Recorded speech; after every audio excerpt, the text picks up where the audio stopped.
we got a flamethrower to play with. Oh boy, jump clearing has been made easy. Tony gets some really neat toys, that's for sure.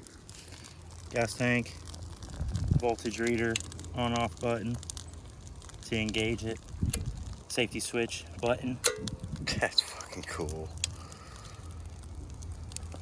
It's a pulse fire, exothermic. It's about $700.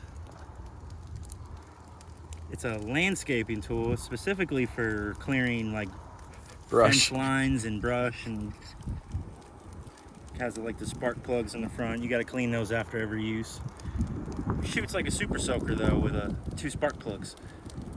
It'll burn anything. You can put like 50-50 diesel gas, you know, you can put kerosene, anything. It'll burn it up. Diesel fuel mix lasts longer. It'll burn a little longer.